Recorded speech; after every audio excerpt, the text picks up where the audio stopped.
Hello, I'm Ollie, and this is Criminolly, where I talk about crime, pulp, horror, that kind of thing. Today, horror, I'm doing a review of Autumn Gothic by Brian Bowyer.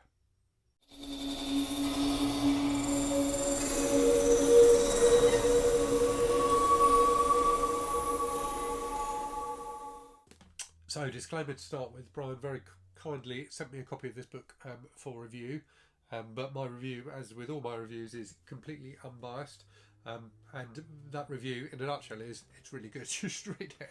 So, I first became aware of Brian's work through a video that it was like a collab video that one Plague by Visions and Blackacre Doe did, where they did reviews of a couple of extreme horror books. One of which they didn't like, which was The Slob by Aaron Beauregard, which I've subsequently read and I didn't like either.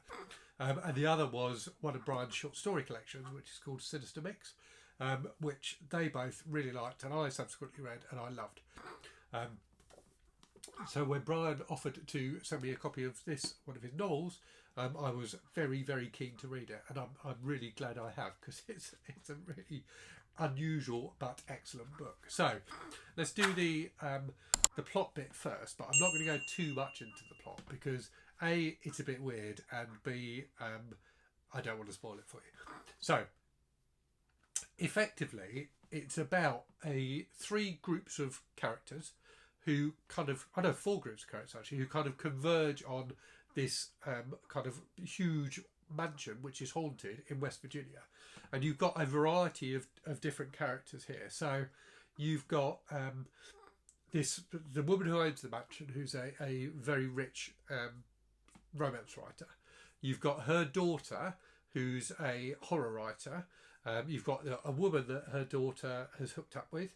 And then you've got a guy who was in a death metal band, and the lead singer of the band was his girlfriend. He finds her right near the beginning of the book torturing someone to death, so breaks up with her and leaves the band, as you would. And then the other, and he hooks up with this girl, and then the other pairing of characters is the guy from the band, his father, and a woman that he's involved with. And these four, and then you've also got, sorry, I keep forgetting characters. There are a lot of characters in this book. The other character you've got is the psychotic serial killer girlfriend from the band, and another guy who wants to be in the band, who's of a similar mindset to her, shall we say. So you've got all of these characters kind of converging on the mansion that the rich romance writer lives in, which is in West Virginia. And you know that things are just going to get more and more messed up the further on you go through the book, and indeed they do. And I think that's one of really the defining features of this book and of Brian's work generally, is that it almost sounds dismissive to say it's really messed up, but it is really messed up. The world he writes about is a world that thankfully doesn't feel, like a world I recognise, but equally, intellectually, I know that it is a world that some people live in, if that makes sense. So it's a world full of violence, full of drugs. There's huge amounts of narcotics abuse in this book, including characters snorting a substance that they call bath salts, which I haven't actually Googled it, but I assume is actually a drug rather than literally bath salts. But it gets you high, but also turns you into a raving maniac, and makes you want to eat people's faces off. And that is something that happens more than once in this book. So, and again, pardon my nose, which is still very congested. So yeah, there's this ever-present threat in the book of violence, which can happen at any point to any character in any way you could imagine, and it really builds up the tension over time, because you don't feel like anything is guaranteed at all. Characters, even the characters who are ostensibly good characters, commit acts of extreme violence on at the flip of a switch almost.